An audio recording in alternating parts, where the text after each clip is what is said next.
Dans un Cameroun accablé par le chagrin, l'événement tragique de la falaise de Tchang demeure gravé dans les mémoires. Alors que la communauté endeuillée se bat pour panser ses blessures, un sentiment persiste, qui va au-delà du simple chagrin, l'impression d'avoir été abandonné par ceux censés les représenter. La réponse du Rassemblement démocratique du peuple camerounais, RDPC, face à cette catastrophe naturelle, qui a arraché des vies et laissé un vide béant, révèle un contraste frappant entre les attentes d'un peuple en deuil et les réactions des dirigeants. Ce qui choque davantage que la tragédie elle-même est la réaction des autorités, ou plutôt leur manque de réaction. La rapidité avec laquelle le RDPC est passé à autre chose, la retenue de ses dirigeants, leur incapacité apparente à reconnaître la souffrance d'un peuple en deuil, tout cela donne à réfléchir. Le Cameroun a pleuré ses disparus, a cherché du réconfort dans l'unité, mais c'est un silence politique qu'il a reçu en retour, un mutisme aussi glacial que l'ombre de cette falaise meurtrière. La population s'est mobilisée, elle a pleuré, et elle a travaillé d'arrache-pied pour combler les absences des équipes techniques. Ce manque de soutien immédiat a laissé un goût amer dans la bouche de ceux qui espéraient une main tendue de la part de leur gouvernement. Comment expliquer que, face à une telle catastrophe, les équipes gouvernementales chargées des secours et du soutien n'aient pas été présentes? Comment justifier que les citoyens, déjà accablés par leur propre deuil, aient dû suppléer l'inertie d'un État qui semblait détaché de leur réalité? Cette absence d'empathie, ce dédain apparent pour la souffrance d'autrui, résonne douloureusement dans le cœur des familles touchées. En ces jours de deuil, le peuple camerounais espérait un geste symbolique fort de la part du président Paul Biya, quelque chose qui lui montrerait que ses souffrances sont partagées, que sa tristesse est reconnue. Cependant, les commémorations ont eu lieu dans un silence assourdissant, sans aucune parole présidentielle pour apaiser les âmes meurtries. Là où l'on aurait attendu un discours empreint de compassion et de solidarité, il n'y a eu qu'un vide, une absence qui résonne comme un aveu d'indifférence. Le contraste entre l'attitude du RDPC et celle des familles des victimes est frappant. Tandis que ces dernières se rassemblent pour soutenir les survivants, pour reconstruire ce qui a été détruit, le parti au pouvoir semble détourner le regard, préférant peut-être l'éclat des événements internationaux aux tragédies locales. Que penser d'un président qui envoie des félicitations diplomatiques à des dirigeants étrangers tout en laissant son propre peuple dans le silence et le désarroi? Ce manque de réactivité trahit un profond désintérêt, une déconnexion troublante entre le leadership politique et la réalité vécue par la population. Les événements récents ont révélé au grand jour l'incapacité des autorités à répondre efficacement à des crises humanitaires de cette ampleur.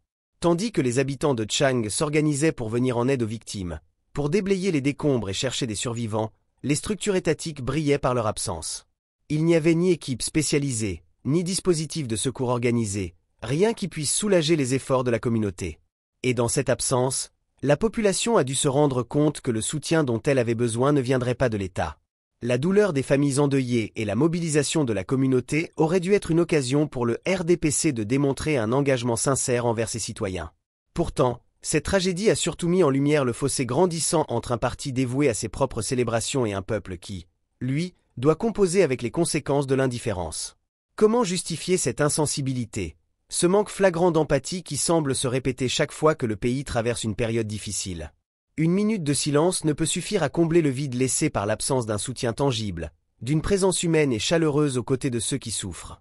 La falaise de Tchang représente aujourd'hui plus qu'un lieu de deuil. Elle est devenue un symbole de la négligence institutionnalisée, de la priorisation des préoccupations politiques sur les impératifs humanitaires. À quel point faut-il être déconnecté pour que les larmes de tout un peuple passent inaperçues, pour que les cris de détresse se perdent dans le brouhaha des festivités? Les familles endeuillées n'ont pas besoin de discours éloquents ou de promesses sans lendemain. Elles ont besoin de solidarité, d'une présence qui les assure qu'elles ne sont pas seules dans cette épreuve. Les appels à l'unité, à la solidarité nationale, résonnent avec une certaine ironie quand ils viennent d'une classe dirigeante qui semble elle-même incapable de démontrer ses valeurs fondamentales. Un appel à la stabilité ne peut se faire sans une reconnaissance de la douleur collective, sans un soutien sincère à ceux qui peinent à se relever de ce drame. Un pays ne se construit pas sur les célébrations, il se construit dans l'unité face aux épreuves, dans la main tendue à ceux qui sont tombés. La falaise de Tchang, dans sa tragédie, devrait être un rappel constant de la fragilité de la vie et de l'importance de l'entraide.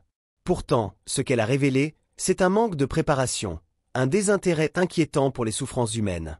Cette catastrophe a mis en lumière non seulement l'indifférence du RDPC, mais aussi un manque de réactivité qui, s'il n'est pas adressé, risque de creuser un fossé irréparable entre les dirigeants et les citoyens. Les Camerounais ont besoin de leaders qui comprennent leur peine, qui sont prêts à descendre de leur tribune pour être à leur côté, pour partager leur douleur et participer activement à la reconstruction. Alors que les souvenirs de cette tragédie restent gravés dans les mémoires, Le peuple attend des réponses, il attend une prise de conscience, un réveil de la part de ceux qui détiennent le pouvoir. Les habitants de Tchang, comme tant d'autres, souhaitent que leur souffrance soit reconnue, que leur douleur soit partagée, et surtout, que leurs besoins de soutien soient entendus. Ce qu'ils ont vécu est une leçon pour tous, un rappel que le Cameroun est plus fort quand il est uni, quand il est solidaire, et que toute indifférence face à la douleur des autres ne fait qu'éloigner un peu plus le rêve d'une nation unie et prospère. En ces heures sombres, il incombe à chacun de tirer des leçons de cette tragédie, de comprendre que la grandeur d'un peuple se mesure à sa capacité à se soutenir mutuellement dans l'épreuve.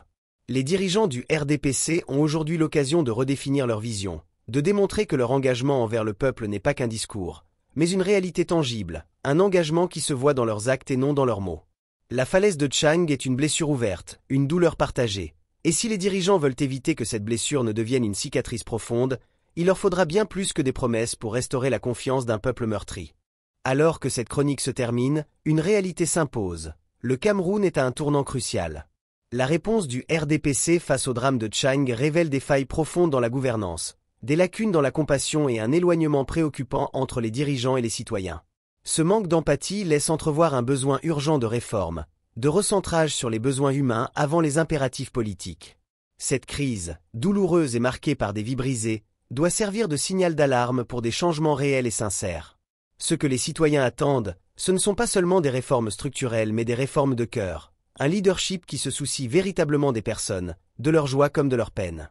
Il est temps que le RDPC, et ceux au pouvoir, se rappellent que diriger un pays ne signifie pas seulement exercer une autorité, mais surtout incarner une responsabilité morale envers chaque citoyen. Le Cameroun, riche de son histoire et de sa diversité, aspire à un avenir où ses leaders ne seront pas seulement des figures éloignées, mais des présences tangibles, des soutiens dans les épreuves, des mains tendues dans les tragédies. Dans cette période sombre, un choix s'impose. Soit cette tragédie sera un chapitre de plus de négligence et d'indifférence, soit elle marquera le début d'une prise de conscience, d'une reconnexion entre le peuple et ses dirigeants. Le deuil de Tchang ne doit pas être vain. Il est de la responsabilité du RDPC et de toutes les institutions de faire preuve d'une empathie qui ne se limite pas aux mots, d'une compassion qui se traduit en action. Parce que pour les victimes, pour leurs familles, et pour le Cameroun tout entier, chaque geste compte. Ce drame pourrait, si les leçons en sont tirées, transformer la façon dont la gouvernance est perçue et exercée dans le pays. Pour qu'à l'avenir, le Cameroun soit une nation unie dans l'adversité, une nation où les dirigeants, loin des célébrations et des promesses vides, restent aux côtés de leur peuple pour bâtir un avenir commun, fondé sur la solidarité et l'empathie véritable. Ce sursaut d'humanité pourrait être l'héritage le plus précieux du drame de Tchang, un tournant qui marque non seulement un changement de pratique, mais surtout un changement de valeur. Dans un monde où les citoyens sont de plus en plus informés et engagés, l'inaction ou l'indifférence des dirigeants face aux crises humaines ne passe plus inaperçue.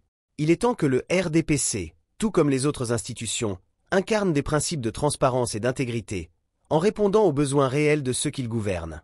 Les populations, quant à elles, ont prouvé une fois encore leur résilience et leur solidarité. Face à l'absence des secours, elles se sont organisées, elles ont pris en main la situation, montrant ce que peut accomplir une communauté unie par la volonté de survivre et de s'entraider. Ce courage des citoyens camerounais, cette détermination à continuer malgré les obstacles, est une force inestimable. En réalité, ces personnes ordinaires, ces âmes courageuses et solidaires, incarnent ce que le Cameroun a de plus fort et de plus noble. Ce sont elles qui méritent d'être célébrées, elles qui rappellent que le Cameroun, ce sont avant tout les gens, et non les titres ou les fonctions. Si les dirigeants veulent réellement représenter leur peuple, ils devront réévaluer leur engagement et renouer avec la notion de service public. Il ne suffit pas de brandir des slogans ou d'ériger des monuments. Le vrai hommage au peuple camerounais se mesure dans la réponse concrète au drame, dans l'effort sincère pour offrir des lendemains meilleurs. Pour cela, il est essentiel que les voix du peuple soient non seulement entendues, mais écoutées et prises en compte dans la prise de décision.